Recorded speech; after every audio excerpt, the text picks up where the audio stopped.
Image copyright Getty Images. Image caption: Migrants arriving at the U.S.-Mexico border say they are fleeing persecution, poverty and violence. An 8-year-old boy from Guatemala has died in U.S. government custody, officials say, the second migrant child to die in U.S. detention this month. The border agency says the boy died on Monday night, hours after showing signs of illness. A Texas congressman named him as Felipe Alonso Gomez. The child was detained with his father on the 18th of December after illegally crossing the U.S.-Mexico border. A 7-year-old girl died earlier this month just hours after being detained. Jacqueline Call, also from Guatemala, developed a high fever and died of liver failure. Her funeral was held in her village on Tuesday. Thousands of migrants have traveled from Central America, mainly from Guatemala, Honduras and El Salvador, to the U.S. border. Many say they are fleeing persecution, poverty and violence in their home countries and plan to seek asylum in the U.S. What do we know about the latest case? In a new, lengthy statement, the U.S. Customs and Border Protection, CBP, said the boy, whose identity has not been officially confirmed, died at 23:48 local time, 6:48 Greenwich Mean Time, on the 24th of December. The cause of death is still unknown. After being detained in El Paso, Texas, he and his father were taken to a local processing center, where they spent 2 days. They were then sent to El Paso Border Patrol Station, where they were held for another 2 days. On the 22nd of December, they were transferred to Alamogordo Border Patrol Station, in neighboring New Mexico. On Monday morning, an agent noticed that the boy was coughing and appeared to have glossy eyes.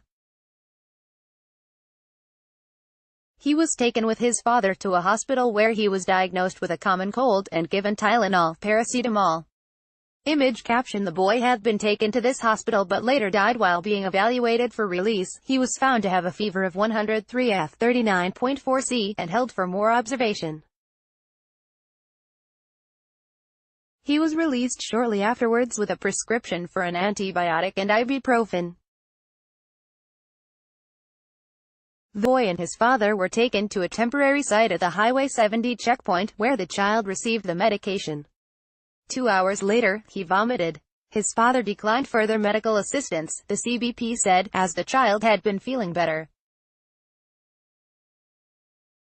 The child appeared lethargic at around 2200, when he was sent back to the hospital. While being transported, the boy vomited and lost consciousness, and doctors at the hospital were unable to revive him. The CBP earlier said the boy died just after midnight. It did not explain why they were held for so long. His father remains in custody. The Associated Press news agency reported they had plans to go to Johnson City, Tennessee. What has their reaction been? CBP Commissioner Kevin McAleenan said the death was tragic and announced that the agency would conduct further medical checks on all children in custody, with a focus on those under 10. He also said the CBP would work with Immigration and Customs Enforcement (ICE) to improve custody conditions. Human rights groups criticized the CBP, and Guatemala's foreign ministry called for an investigation. Texas Congressman Joaquin Castro called for a congressional investigation, saying the administration's policy of turning people away at the border is putting families and children in great danger. What is happening at the border? The Trump administration has tried to deter asylum seekers from crossing the border irregularly between ports of entry, warning that they could face arrest, prosecution and deportation. But, at the same time, it is restricting access to those trying to cross through official ports of entry, creating a long wait for applicants. Media playback is unsupported on your device. Media caption: The BBC's James Cook reports from the migrant camp in Tijuana. Among them are thousands of Central American migrants who traveled together in so-called caravans, and arrived at the border with California in recent weeks. President Trump has vowed to keep each migrant on the Mexican side of the border until courts have decided their cases.